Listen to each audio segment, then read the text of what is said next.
Esse vídeo é sobre semiótica. O que vem a ser semiótica? Tirando a piadinha de que é metade da ótica, não é isso. Metade da ótica é outra coisa. Se é que existe metade da ótica. É uma brincadeira feita com as palavras. Mas semiótica tem a ver com as palavras. Se entendermos que as palavras são aquilo que nós, na semiótica, chamamos de signo, então nós podemos entender que as palavras, como o signo, possuem um poder. Não poder ideológico. Isso é outro assunto que pode ser visto em outro vídeo. Mas o poder, a faculdade de substituir outra coisa. E que outra coisa é essa? O pensamento.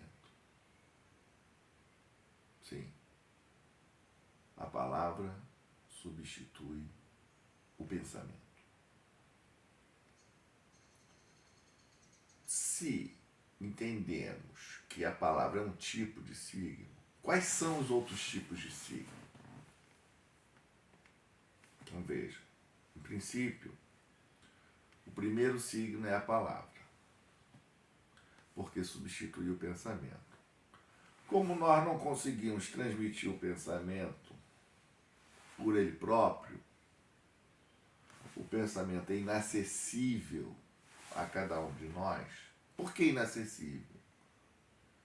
Não, mas eu posso pensar o que o outro está pensando. Mas isso não faz com que você tenha acesso ao pensamento do outro. Ah, mas eu posso saber o que o outro está pensando pelo comportamento dele. Mas o comportamento dele, então, é signo. Por quê? Porque o comportamento dele se dá pelo conjunto de gestos que estão ali envolvidos, entende? O comportamento, a mão, a face, transmite informação. Informação essa que, no conjunto do ambiente, pode ser estudado como signo. Então, é objeto da semiótica. Então, o gesto, o comportamento, o conjunto desses elementos pode criar um sistema de signos. Sistema de signos. Então, as línguas são sistemas de signos que transmitem esses pensamentos. Há uma sincronia. Pela neurociência do professor Nicolelis, os cérebros se sincronizam. E aí você consegue pensar próximo do que o outro está pensando. Próximo do que o outro está pensando. Ora, voltemos então. A palavra não é o único exemplo, não é o único tipo, mas é o mais poderoso de todos os signos. Ora, eu penso que há 3 tipos ou categorias de signos baseados na terminologia peirciana, de Charles Sanders Peirce, que são 3, então. O convencional, que é o da palavra. Por que convencional? porque está convencionado que todos entendem daquela maneira. É o princípio da arbitrariedade de Ferdinand de Saussure. Segundo, é o ícone como signo imagético da imagem. Não vamos falar sobre essa questão, esse é um objeto icônico, sujeito é icônico dentro da música, não é isso. O ícone sempre será imagético, eventualmente acompanhado do som.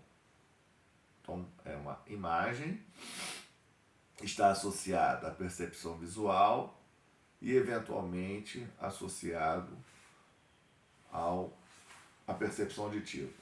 E o terceiro, mais complexo, eu diria, é o indicial. Por que mais complexo? Bom,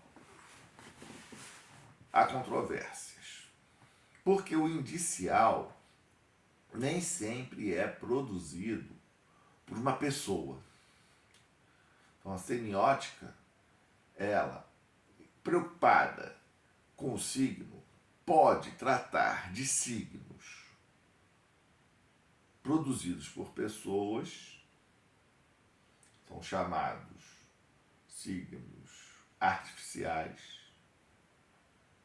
signos culturais, signos construídos, signos arbitrários, signos convencionais e os signos indiciais. Por que são mais complexos? Eu diria porque nem sempre são produzidos por animais ou pessoas. Então você tem os signos chamados indiciais naturais. Por exemplo, por pessoas, mas não pela intenção das pessoas. O caso de uma mãe que acabou de dar à luz e ela tem leite. Está amamentando. Segundo, a relação indicial. P implica que, se a mulher está amamentando, é porque ela deu à luz. Se ela tem leite para oferecer, ela está amamentando, então ela deu à luz. Isso no caso dos mamíferos, obviamente, né? Incluídos seres humanos. É um signo natural. É emitido por uma pessoa, mas não culturalmente, mas sim biologicamente, até porque se reproduz em todos os mamíferos. Outro caso é o caso típico das condições meteorológicas. Condições meteorológicas apresentam índices, não é? Que são sinais conjuntos a partir da própria manifestação da natureza.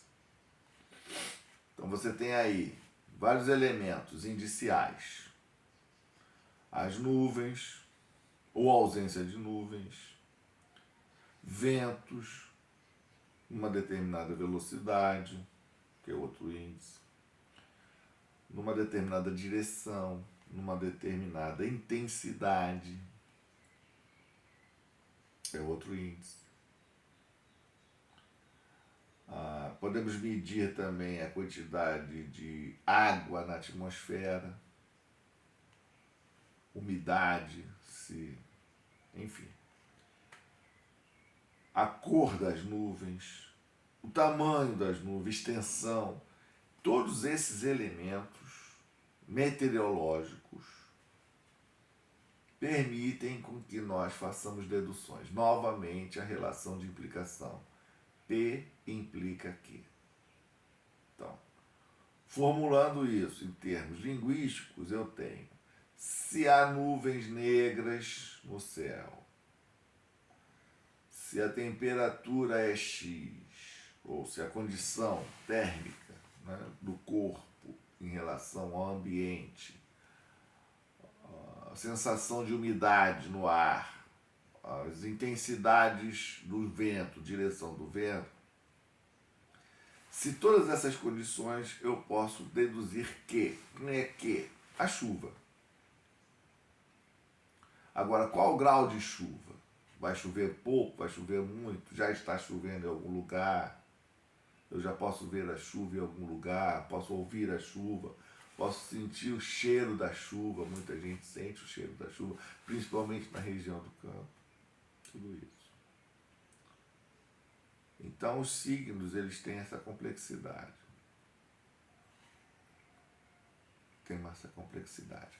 Os índices, então, mostram para nós, na semiótica, que combinados com a nossa percepção sensorial, produzem a realidade. A realidade empírica. Essa bendita realidade empírica que produz ciência. Então, se há empirismo, se há uma observação sistemática desses índices, eu posso começar a produzir ciência.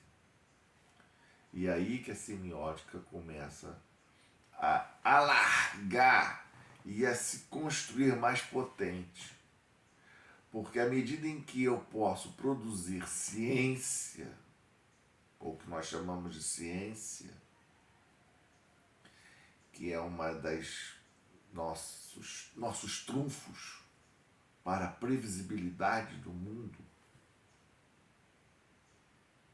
demonstração da nossa inteligência capaz de antecipar o mundo, os fenômenos, os eventos, e nos preparar para situações mais difíceis no futuro. Por isso que os índices são mais complexos. Mas eles não são suficientes. Nós estamos sempre trabalhando com vários sistemas de signos combinados e mais, nas três categorias.